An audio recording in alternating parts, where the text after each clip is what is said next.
selamat pagi jemaat Tuhan yang dikasihi dalam Tuhan Yesus Kristus. Selamat pagi untuk kita semua. Saya harap supaya kita sentiasa berada dalam keadaan yang sehat dan diberkati selalu.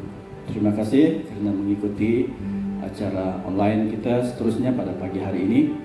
Namun sebelum kita meneruskan acara kita, mari kita datang pada Tuhan. Kita serahkan setiap pribadi kita untuk kepada Tuhan dalam hal kita memuji menyembah Dia pada hari ini. Kiranya Roh Kudus Tuhan yang akan berkarya lewat apa yang kita nikmati pada hari ini. Terima kasih. Mari kita tunduk kepala dan berdoa. Saya akan pimpin kita dalam doa. Haleluya Bapa, kami datang ke hadirat-Mu saat pagi hari ini mengucap syukur dan berterima kasih Tuhan karena limpahan berkat yang telah Engkau nyatakan bagi setiap pribadi kami, sehingga memungkinkan kami untuk bersama sekali lagi dalam acara kebaktian kami pada pagi hari ini. Segala puji dan hormat hanya bagi-Mu ya Bapa. Terima kasih untuk segala berkat yang telah Engkau limpahkan kepada hidup kami semua. Tuhan, pada pagi hari ini sebelum kami meneruskan acara kami seterusnya, kami mohon Roh Kudus-Mu menyertai, bahkan membuka ruangan hati kami untuk kami dapat mendengar, bahkan menyanyi memuji Tuhan pada hari ini, bahkan mendengar firman-Mu pada pagi hari ini, agar Roh Kudus-Mu dapat bekerja dalam setiap hati kami, membuka hati kami terhadap firman-Mu, sehingga firman-Mu akan dapat membentuk hidup kami. Berkati setiap anak-anak Tuhan yang berkarya pada pagi hari ini, kiranya apa yang mereka laksanakan Tuhan, berkat-Mu akan tercurah atas semua pribadi yang terlibat. Terima kasih ya Bapa, terima kasih ya Tuhan. Kami juga berdoa bagi jemaat kami yang mungkin dalam kelemahan tubuh oleh kena sakit penyakit. Kami mohon pada pagi hari ini Tuhan akan menyembuhkan mereka, menjamah tubuh mereka sehingga mereka memperolehi kesembuhan di dalam Engkau. Bagi jemaat kami yang mungkin tertekan oleh berbagai persoalan dan pergumulan dalam kehidupan mereka, Tuhan, kami memohon juga bahwa Engkau Allah yang akan melepaskan mereka daripada apapun persoalan hidup ini, sehingga mereka dapat merasakan bahwa berkat dan pimpinan Tuhan itu yang sentiasa menolong mereka. Haleluya Bapa, terima kasih Yesus, terima kasih ya Tuhan. Ini doa kami yang kami minta hanya di dalam dan di atas nama Tuhan Yesus kami sudah berdoa. Amin.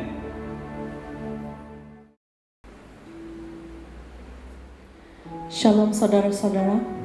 Mari saya ajak kita bersama untuk menaikkan penyembahan kita. Kita menyerahkan seluruh hidup kita, pribadi kita. Kita menyerahkan kehidupan kita sebagai persembahan yang hidup, yang terbaik bagi Tuhan. Haleluya.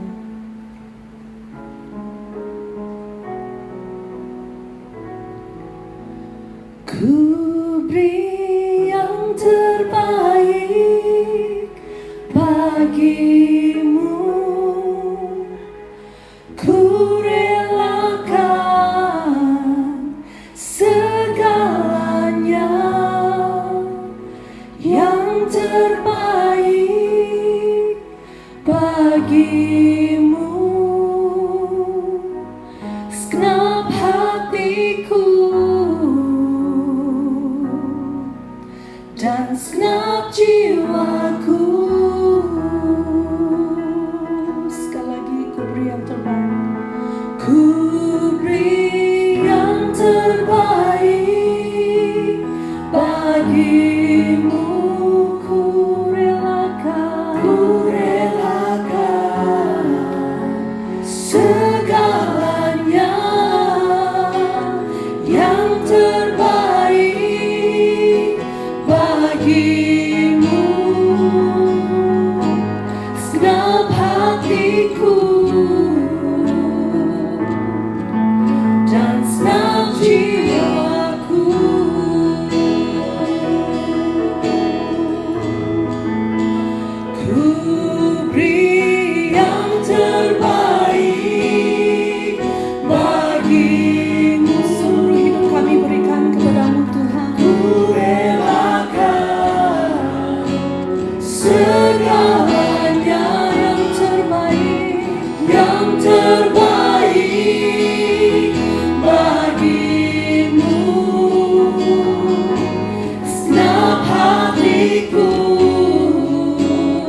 Dialah jalan kebenaran dan hidup. Hanya melalui Dia kita beroleh selamat. Mari kita menaikkan Onsiko Ginawaku.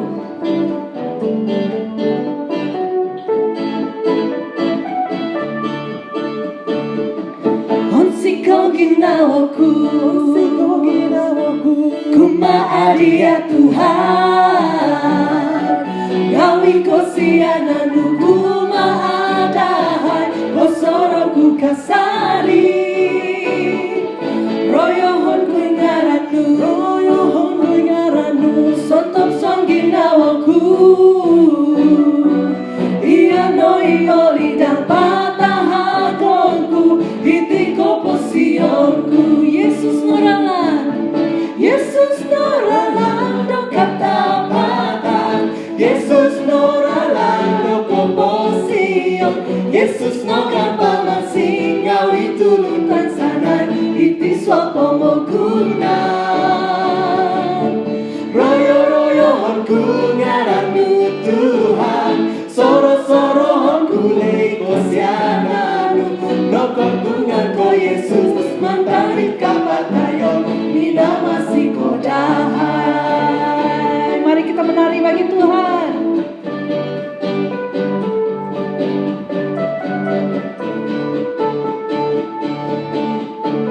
Sekali lagi kita naikkan Onsiko Ginawaku, kumadia Tuhan. Onsiko Ginawaku, kumadia Tuhan. Gawi kosiananu kumaadahai, kosoroku kasari. Royohonku ngaranu,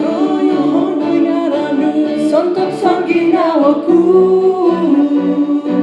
Ia noi oli dan patah hakonku, itiko posionku. Yesus noralan, Yesus noralan do kata patah.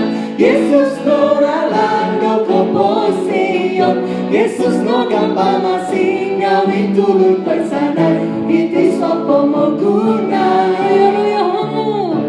Royo-royohonku ngaranu Tuhan, soro-sorohonku ekosiananu. Loko tungan ko Yesus, mentari kapatayon, mina masih kodahai. Yesus noralan, Yesus noralan do kata patah. Yesus noralan do komposion. Yesus no gampa masing ngawi tulun persanai, iti sopo moguna. Royo-royohonku ngaranu Tuhan, soro-sorohonku ekosiananu. Nokon tungan ko Yesus, mantari kapatayon, ina masih kodahai. Nokon tungan ko Yesus, nokon tungan ko Yesus, mantari kapatayon, mina masih kodahai. Sekali lagi. Nokon tungan ko Yesus, mantari kapatayon, mina masih kodahai.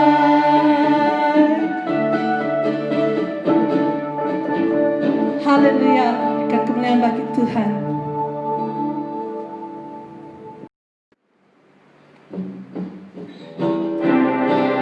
Haleluya, Tuhan kita maha besar dan maha kuasa.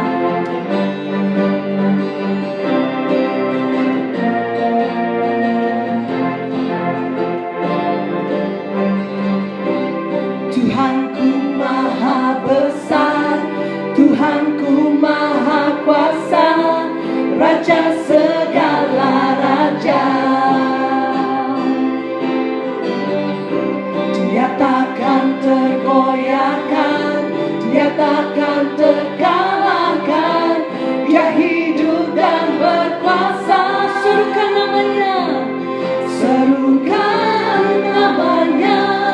Yesus Tuhan Raja, segala kuasa tunduk dalam namanya.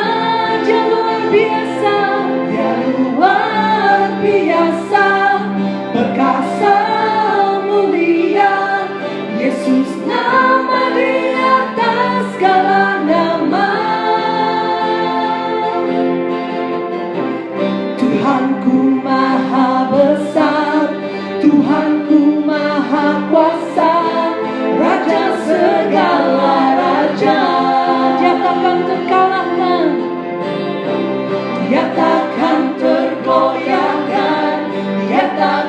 terkalahkan. Dia hidup dan berkuasa. Serukan namanya, serukan namanya. Yesus Tuhan Raja, segala kuasa tunduk dalam namanya. Dia luar biasa, dia luar biasa, perkasa mulia. Yesus nama di atas segala nama. Sekali lagi, serukan, serukan namanya. Yesus Tuhan Raja, segala kuasa tunduk dalam namanya. Dia luar biasa, dia luar biasa, perkasa mulia. Yesus nama di atas segala nama. Yesus nama di atas, Yesus nama di atas segala nama. Yesus nama di atas segala nama. Yesus nama di atas segala nama. Haleluya. Ada nama Yesus yang layak ditinggikan, dimuliakan. Terpujilah nama Tuhan kita. Haleluya.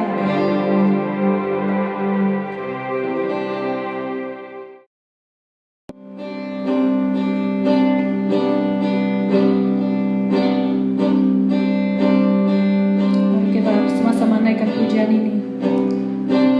Haleluya Tuhan.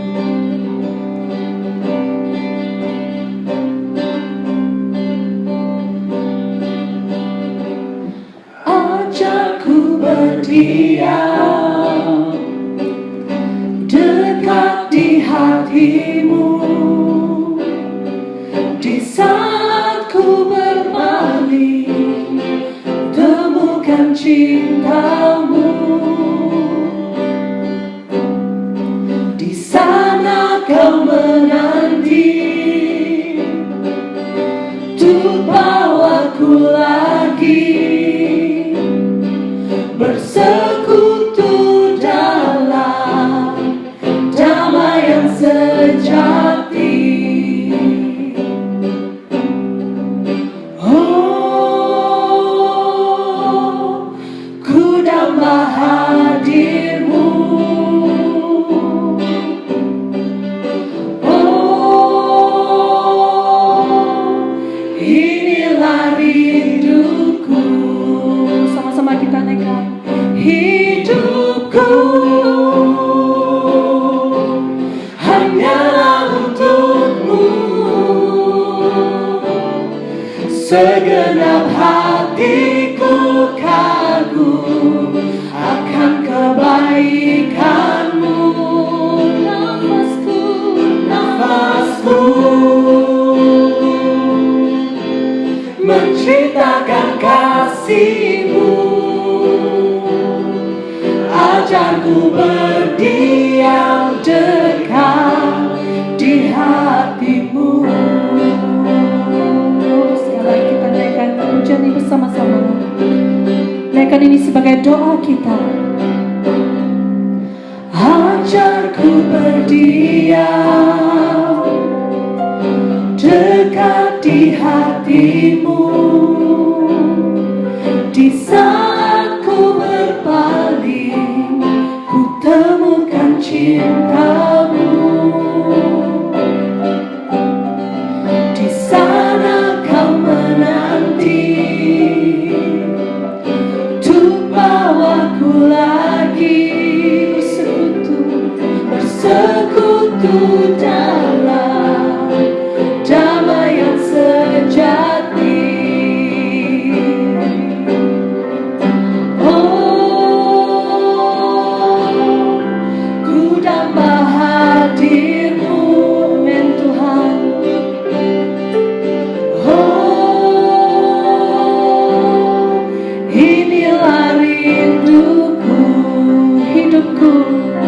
Hidupku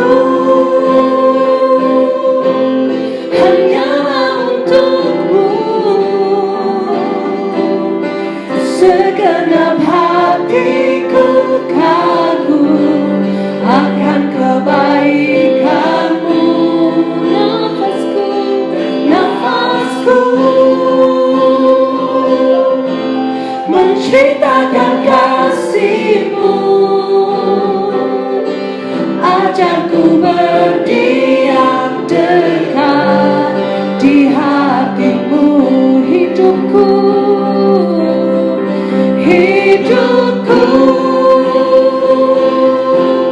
hanyalah untukmu. Segenap hatiku kagum akan kebaikanmu. Nafasku menceritakan kasih-Mu. Ajarku berdiam dekat di hatimu. Hidupku hanyalah untuk-Mu Tuhan, hanyalah untuk-Mu. Segenap hatiku kagum akan kebaikan-Mu, dan nafasku menceritakan kasih-Mu. Ajarku berdiam dekat di hatimu.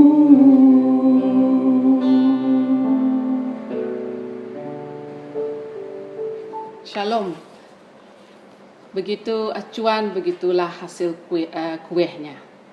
Nah, ibu-ibu pasti tahu kalau kita buat kue, kita gunakan bekas segi 4, jadi segi 4 lah hasil kuehnya. Nah, dalam kekristenan juga Tuhan punya acuan buat kita. Acuan Tuhan itu Tuhan berikan supaya kita dapat hidup seperti Dia kehendaki. Saya membawa kita membaca dalam Hosea 4:6. Hosea 4:6, umatku binasa karena tidak mengenal Allah. Karena engkaulah yang menolak pengenalan itu, maka aku menolak engkau menjadi imamku. Dan karena engkau melupakan pengajaran Allahmu, maka aku juga akan melupakan anak-anakmu. Saya mengangkat satu tema, yaitu mengenalnya dan hidup. Mengenalnya dan hidup. Okay. Kalau dibaca begini, seolah Allah frustrasi, Allah kecewa dengan orang Israel yang pada waktu itu message ini disampaikan melalui Nabi Hosea. Keadaan orang-orang Israel pada waktu itu, latar belakang firman Tuhan untuk kita renungkan adalah ada kemerosotan rohani orang Israel, sangat-sangat drastik, sehingga keluar ini message yang harus Hosea sampaikan kepada orang Israel. Okay. Mengapa Allah berbicara sedemikian khusus buat orang Israel? Apakah orang Israel tidak tahu selama ini Allah yang sudah memilih mereka, umat pilihan? Mereka dikenali sebagai umat pilihan, orang-orang Israel. Jadi kenapa Allah menolak mereka? Nah, bukan mengenai Allah menolak mereka, tetapi mereka sudah terlebih dahulu menolak Allah. Mereka menolak untuk menurut acuan ataupun gambaran yang Tuhan berikan kepada orang Israel. Dan akibat penolakan itu, kalau dalam pembacaan kitab Hosea, sungguh-sungguh dahsyat. Karena Allah harus menghukum mereka agar mereka dapat kembali kepada acuan yang Tuhan inginkan. Nah, saya bawa kita untuk meneliti apa bentuk penolakan. Bagaimana penolakan itu? Agar kita dapat memahami kenapa pengenalan itu sangat penting. Pengenalan mengenai Allah itu sangat penting hingga Ia memberikan hidup. Okay. Yang pertama, saya sebutkan tadi ada terjadi kemerosotan rohani karena mereka menolak. Yang pertama, ciri-ciri penolakan yang diperlihatkan kepada Hosea. Pertama, mereka tidak hidup sesuai panggilan Tuhan. Imam disebut di sana, umat disebut di sana. Umatku dinyatakan bahwa sungguh mereka yang sudah dipilih, Tuhan pilih, Tuhan kutip, dalam arti kata lain, Tuhan ubah, sehingga ada pada waktu ada ayat dalam firman Tuhan mengatakan bahwa mereka menjadi satu bangsa yang sangat-sangat digeruni karena keperkasaan Allah menolong mereka memenangi banyak peperangan, banyak hal-hal yang mereka lalui. Tatkala mereka kembali pada Tuhan, Tuhan membantu mereka. Tetapi tidak cukup di sana. Masih tidak cukup bagi mereka untuk hidup seperti yang Tuhan kehendaki. Yang pertama, tidak hidup sesuai panggilan. Tidak ada otoritas Allah atas mereka. Mereka menolak.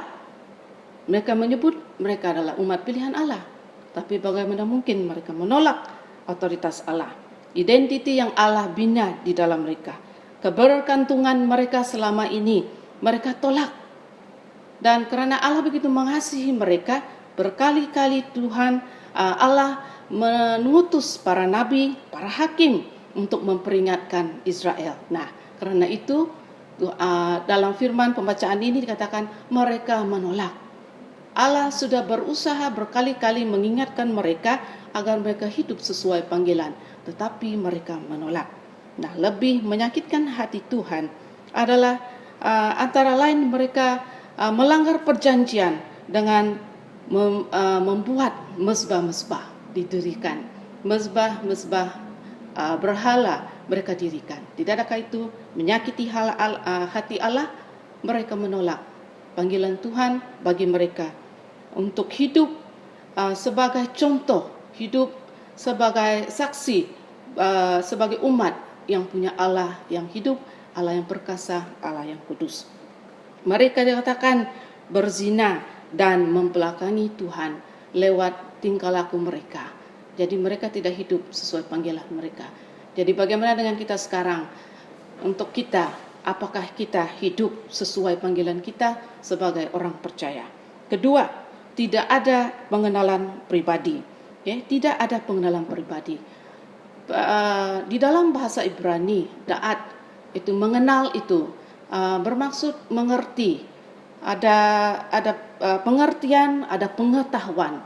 Dan pengetahuan dan pengertian ini lewat pengenalan di dalam Allah itulah yang akan membuat, akan mentransformasi pribadi-pribadi orang-orang yang mengakui dirinya umat Allah. Nah, mereka ini tidak ada pengenalan pribadi. Poin yang kedua, tidak ada pengenalan pribadi sehingga Allah menghancurkan umat itu. Dari pembacaan firman itu Allah directly mengatakan secara langsung di sana, kamu tolak aku, maka aku menolak engkau. Ada tinggi hati. Mungkin kita tertanya-tanya, ada disebut imam di sana. Jadi mereka seolah kelihatannya rohani, tetapi imam yang disebut di sana ditolak oleh Allah sendiri. Karena mereka, kalau kita bawa dalam konteks sekarang ini, seolah-olahnya mereka adalah imam yang munafik. Mereka adalah imam yang sepatutnya menyampaikan apa yang Tuhan kehendaki. Apa yang Tuhan tegur, hal-hal yang Tuhan tegur tidak mereka sampaikan. Nah, itu berbalik kepada kita. Sebagai orang yang dipanggil untuk menjadi saksi, adakah kita mengenali, ada pengenalan pribadi dengan Tuhan itu, sehingga secara pribadi kehidupan kita diubah hingga kita menjadi satu saksi bagi Tuhan. Ketiadaan pengenalan pribadi. Ada tinggi hati dicatat di dalam Hosea karena mereka menolak. Pastinya tinggi hati, sebab itu mereka menolak untuk mengandalkan dan mentaati Tuhan. Dan meskipun seolah mereka itu melaksanakan ibadah rohani mereka, tetapi ibadah rohani mereka itu ditolak oleh Tuhan. Karena tidak ada yang menyenangkan di hati Tuhan apabila mereka melakukan rutinitas tugas-tugas mereka. Mereka tidak kesaksian yang mereka tampilkan tidak bertepatan dengan apa yang Tuhan kehendaki. Imam-imam itu melihat apa yang terjadi di Israel pada waktu itu, tapi mereka tidak menegur, dan hasilnya Tuhan menolak mereka dan kerana juga mereka juga gagal. Kalau diperhatikan di sana bahwa bukan saja Allah menolak mereka, Allah juga menolak anak-anak mereka. Nah, kegagalan untuk menegur mereka. Ingatkah? Imam sepatutnya menegur imam. Di dalam keluarga juga ada imam-imam. Di dalam kita berada di luar juga, kita juga seperti seorang imam.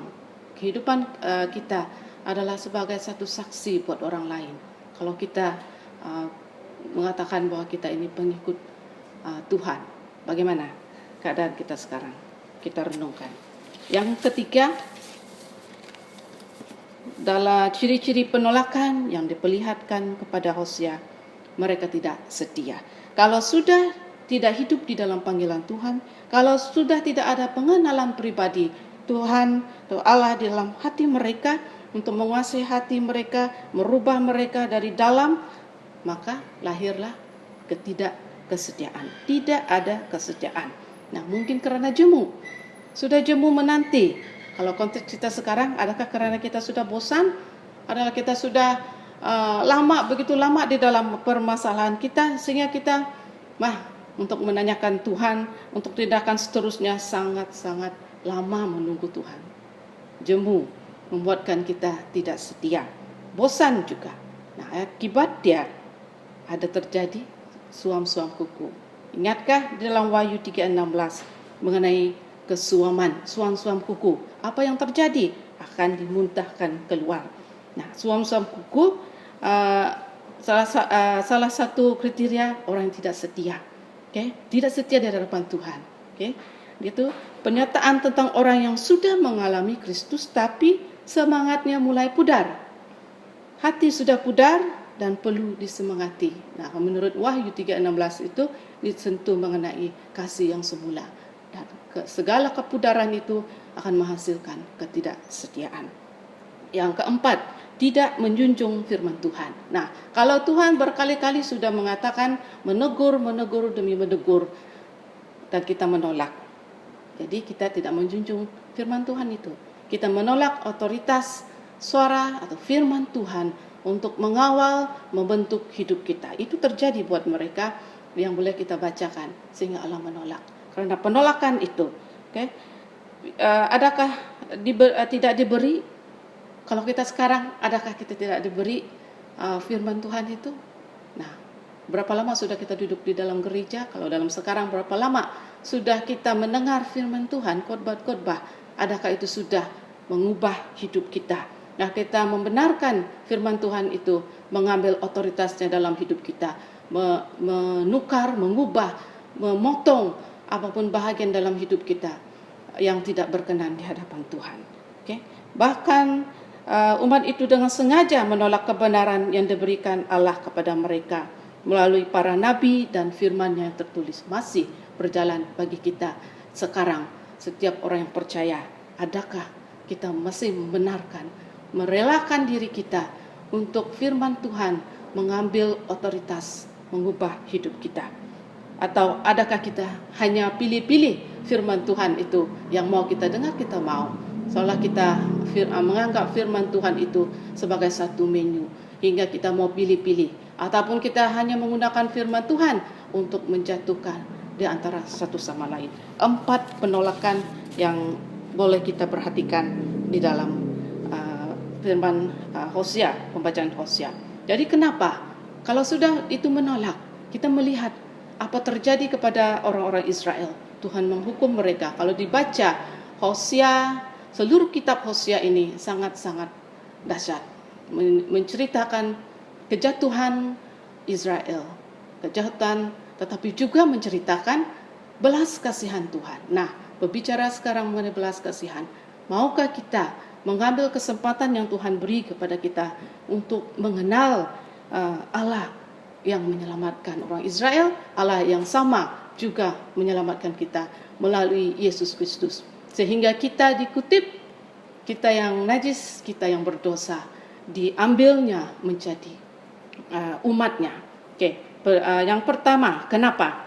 Pengenalan memberikan kekuatan. Ibrani 12 ayat 2, dia yang memulakan setia untuk menyempurnakan. Kalau kita kenal bagaimana Allah itu sangat setia, menolong orang Israel keluar dari Mesir sampai ke tanah Kanaan. Tapi buat orang Israel cukuplah di sana. Tetapi Allah punya rencana lebih lagi. Bagaimana dengan kita sekarang? Biarlah kita terus mengenal Tuhan itu, agar itu memberikan kekuatan kepada kita. Marilah kita melakukannya dengan mata tertuju kepada Yesus yang memimpin kita dalam iman dan membawa iman kita itu kepada kesempurnaan, yang dengan mengabaikan kehinaan tekun memikul salib ganti sukacita yang disediakan bagi Dia yang sekarang duduk di sebelah kanan takhta Allah. Adakah kita dirundung dengan kekecewaan saat ini? Adakah kita sudah mau kembali kepada hidup kita yang lama, atau ketagihan yang mulai seolah mau menggoda kita kembali? Ingat, kenallah Allahmu yang sekarang ini ingin memberikan kekuatan. Ingatlah Ibrani 12 ayat 2. Dia yang memulaikan, Dia yang memilih engkau, Dia yang menyelamatkanmu. Biarkan Ia membawa kita lebih lagi di dalam Dia dengan kekuatan ini, agar kita tidak berbalik kepada hidup ataupun dosa-dosa yang lama. Kedua, pengenalan itu harus, karena pengenalan memberikan keberhasilan rohani. Perhatikan dalam tadi pembacaan kita disebut imam. Nah, imam ini di hadapan manusia seolah-olah rohani, tetapi itu tidak berkenan di hadapan Tuhan. Kolose 1:10 hingga 11. Pengenalan yang memberikan keberhasilan rohani. Menurut Kolose, sehingga hidupmu layak di hadapannya. Nah, kalau mau jadi imam di hadapan Tuhan, semestinya harus layak. Kalau menjadi saksi di hadapan Tuhan, harus layak di hadapan Dia, sehingga Ia mampu memakai kita untuk menjadi saksi buat orang lain, maupun di dalam pelayanan, maupun apa yang kita lakukan. Ada hasil-hasil rohani. Nah, mungkin kita tidak lihat dia sekarang, tetapi Tuhan melihat itu semua. Ingatkah kita kepada satu kisah yang Tuhan dalam Yohanes, bukan kisah, disebut mengenai pohon anggur. Kan? Semua tahu itu mengenai pohon anggur.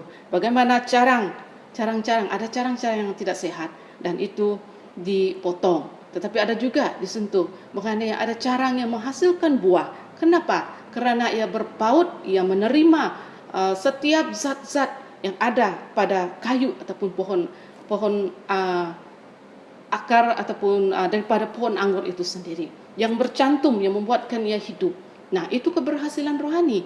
Jadi maksud dia di sini, kalau ikut Yesus itu, ikut Tuhan itu ada yang, karena Tuhan ingin memakai, ada keberhasilan rohani. Tuhan berikan kepada setiap orang yang mau mengenal Dia. Nah, pengenalan ini kita ingat, itu adalah pengenalan yang mengubah hidup kita, yang mengubah, bukan pengenalan yang setakat di sini di kepala kita, hanya setakat pengetahuan, tetapi satu pengenalan yang merubah hidup kita menjadi berkat, tetapi juga menjadi satu yang berhasil buat orang-orang di sekeliling kita. Baiklah, yang ketiga, pengenalan itu harus, karena ia memberikan dasar yang teguh. Ingat perumpamaan rumah yang didirikan atas batu. Nah, zaman ini sekarang ini banyak maklumat-maklumat, yang boleh saja membuat kita takut, yang boleh saja membuat kita goyah, yang boleh membuat kita ragu-ragu, hingga keputusan pun susah juga kita membuat. Pada waktu-waktu yang mendatang, ada keputusan yang harus kita ambil sebagai orang percaya untuk terus tetap teguh berpegang pada iman kita di dalam Yesus. Nah, kita memerlukan dasar yang teguh.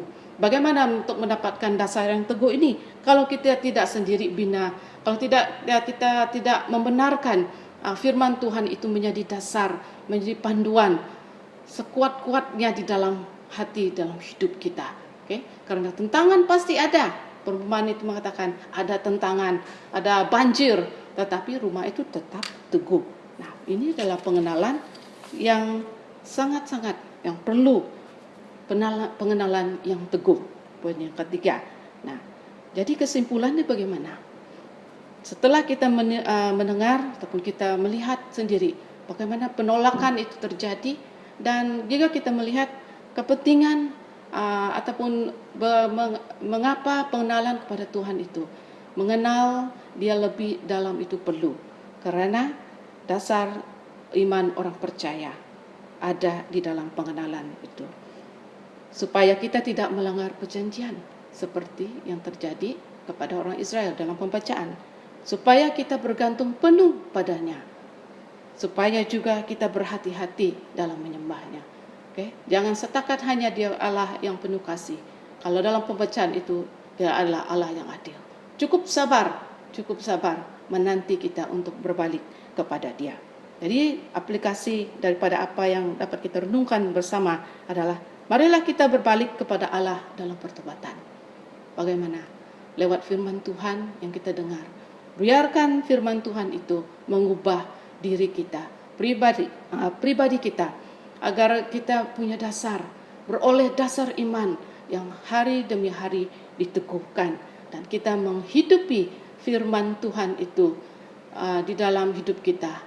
Sekaligus kita seperti pohon anggur, seperti cabang-cabang anggur yang menghasilkan buah-buah anggur, menghasilkan buah-buah rohani yang menyenangkan Tuhan.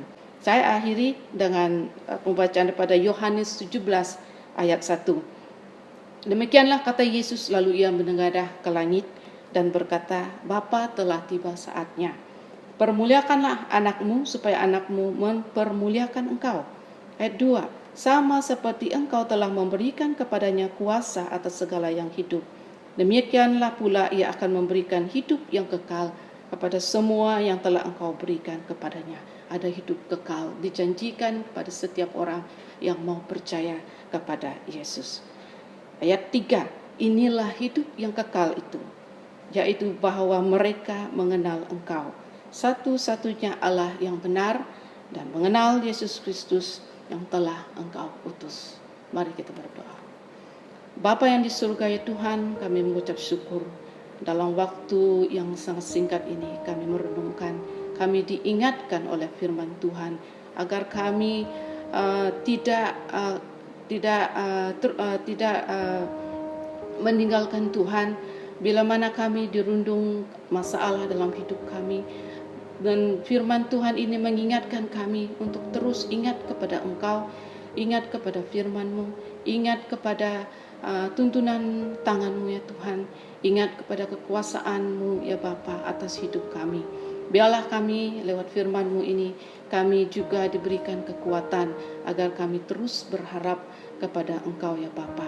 Dan kami berdoa ya Tuhan, dimanapun kami yang mendengar saat ini ya Tuhan, Engkau lebih terus bekerja di hati setiap kami mendengar, dan kami percaya Roh Kudus-Mu akan terus berbicara pada hati kami setiap satunya Tuhan Bapa, agar kami diperingatkan senantiasa dan senantiasa menjaga juga hidup pribadi kami di hadapan Engkau.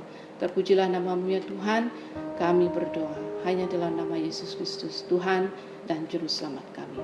Amin.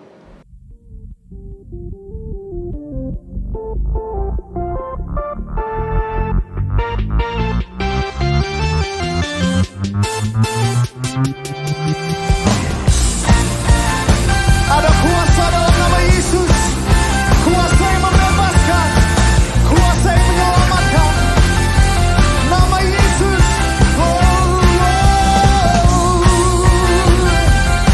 Kau dahsyat Tuhan, Engkau perkasa. Kami bangga punya Allah seperti-Mu. Segera namanya Tuhanku, menara yang teguh, kota benteng perlindunganku, Allah yang perkasa, Dia Bapa yang kekal, gunung batu keselamatanku. Engkau yang termulia di bumi di surga, termasyhur perkasa selamanya. Engkau yang berkuasa di dalam segala hal, ada kuasa dalam nama Yesusku. Yang percaya nama Yesus dahsyat Tuhan,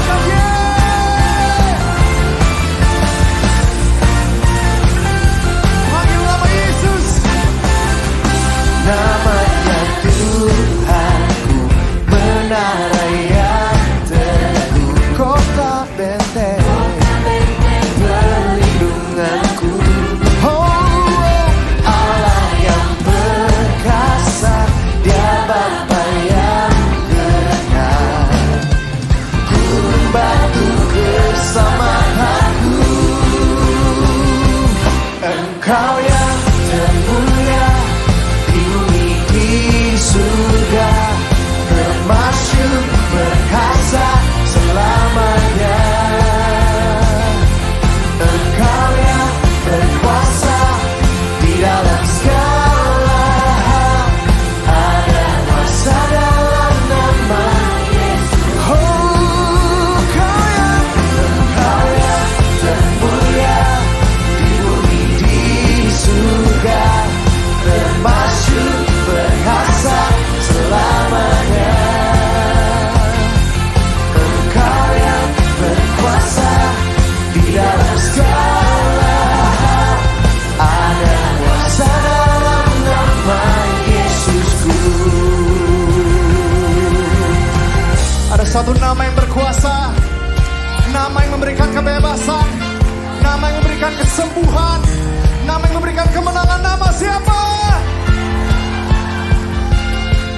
Nama di atas segala nama, oh oh.